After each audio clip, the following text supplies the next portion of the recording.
बहुत बहुत स्वागत है आपका 18 हाउस स्वदेश पे। एक्चुअली बाजार पर इस वक्त एक फंडामेंटल नजरिया बनाया क्या जाए, क्योंकि बहुत सारे रीजन है। जब पिछले साल इंडियन मार्केट्स कंप्लीटली डीकपल्ड थे यूएस मार्केट से, जब वो गिर रहे थे तब हम नहीं गिर रहे थे। अब वो अगर रिकवरी मोड में होते भी हैं तो हम बहुत हेजिटेट करके रिकवरी कर रहे हैं। इनफैक्ट दूसरी मार्केट्स के कंपैरिजन में तो हम अंडर परफॉर्म कर रहे हैं at this point in time. कैसे रीड करना चाहिए इंडियन मार्केट्स आगे आने वाले कुछ क्वार्टर्स में? और अब तो अप्रैल में कॉर्पोरेट अर्निंग्स का भी ट्रिगर शुरू हो जाएगा। कैसे रीड करना चाहिए यहाँ से बाजारों को, इंडियन मार्केट्स को इंस्पेक्टर? सबसे इम्पोर्टेंट फैक्टर जो है वो अब फेड का 22 मार्च को जो अनाउंसमेंट होगा वो एक बहुत इम्पोर्टेंट चीज होगी। उसमें थोड़ा सा अनसर्टेनिटी है लोगों को। पहले तो 50 बिप्स भी रेज हो सकता है। जब सीपीआई उनका नंबर आया था यूएस का, तो हार्डली 10-12 दिन पहले ये स्पेकुलेशन था कि 25 बिप्स के बदले अब 50 बिप्स रेज किया जाएगा। आज सिचुएशन ये है कि -25 बिप्स भी हो सकता है, 0 हो सकता है, और 25 बिप्स से ज्यादा का रेज इम्पॉसिबल लग रहा है अभी, या नियरली हाईली अनलाइकली। तो जब और फोकस इन्फ्लेशन से छोड़ के फेड का फोकस पूरा आएगा फाइनेंशियल सिस्टम स्टेबिलिटी पे। तो उसके लिए कुछ एश्योरेंसेस देना है, और दैट एश्योरेंस का मतलब है कि लिक्विडिटी आपको अनाउंस करना है, और वो होनी चाहिए रफली ट्रिलियंस के ऑर्डर में। तो जब इस तरह का लार्ज नंबर अगर आता है, जो कि लाइकली है पर गारंटीड नहीं है, क्योंकि अभी आपने ईसीबी का कल देखा, उन्होंने रेस कर दिया 50 बिप्स से।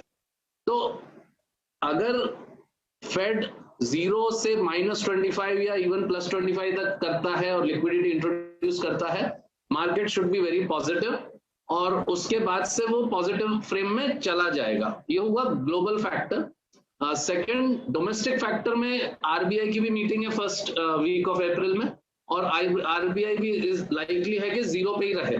ओके, हो सकता है 25 बिप्स रेस करे, बट मोस्ट लाइकली 0 पे रहे, और वो भी लिक्विडिटी और कि हमारे बैंकिंग सिस्टम में कोई प्रॉब्लम नहीं है, ये एश्योरेंस दिया जाएगा। तो इसके बाद में आपको एक पॉजिटिविटी दिखनी चाहिए विच शुड बी सस्टेन्ड, यानी वो लगी रहेगी। हमारे ओपिनियन है। और इसमें खासकर हम चाहते हैं कि सबसे बड़ी अपॉर्चुनिटी ग्लोबल मार्केट्स में है, और अगर आप ग्लोबल मार्केट्स में यूएस में डायरेक्टली इन्वेस्ट नहीं कर सकते, और स्पेशली यूएस टेक, तो आपके पास Indian IT is a substitute, है ना। इंडियन आईटी भी यूएस इकोनॉमी पे प्ले करता है, और आप देख ही रहे तेजी चल रही है, वो एक अलग बात है। पर पूरा 22 आईटी डाउन था, और काफी सिग्निफिकेंट अंडर वैल्यूएशन आ गया है आईटी में। तो वो आपको अपॉर्चुनिटी है, अब ये कैटलिस्ट आ गया।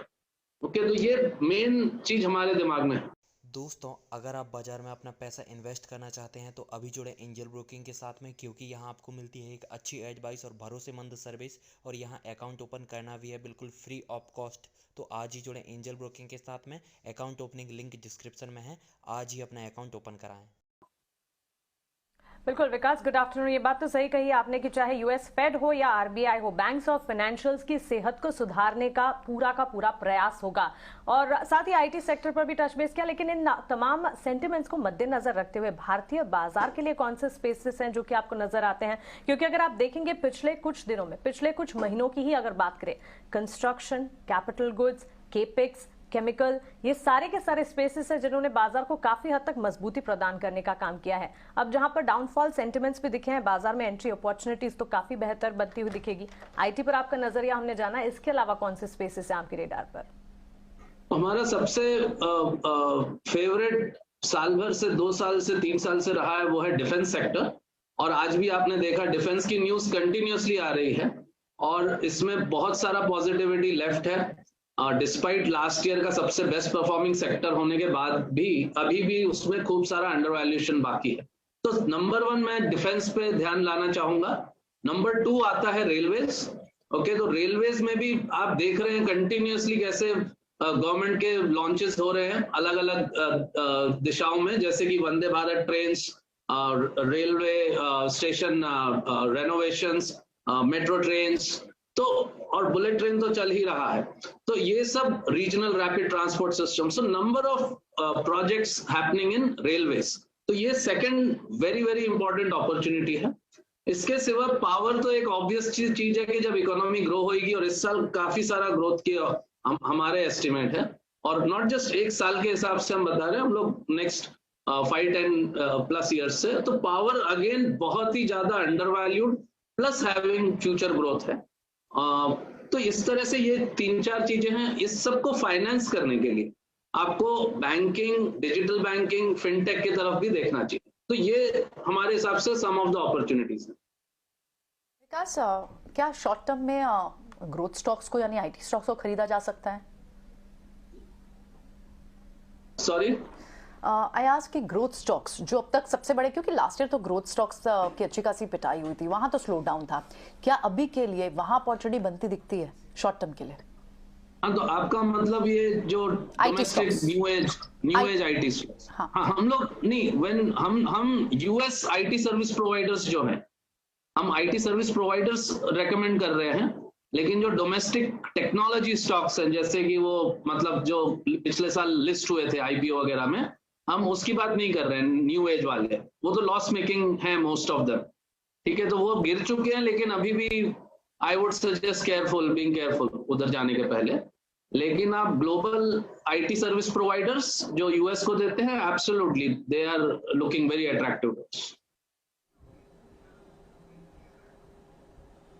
ठीक है विकास, क्योंकि ये इलेक्शन ईयर ही है, आप ऐसे समझ लीजिए मार्च में आ चुके हैं और दिसंबर जनवरी में साल ख़त्म होते होते तक आपको इलेक्शंस की डेट भी मिल जाएगी, तो है सिर्फ 6-7 महीने। ये सरकारी कंपनीज पे क्या करें? सरकार को जितना कहना करना था ये 4 साल में कर चुके हैं, या फिर जाते जाते एक सिक्सर लगा के जाएंगे कुछ एक सरकारी कंपनीज में? ऐसा कुछ आपको लगता है?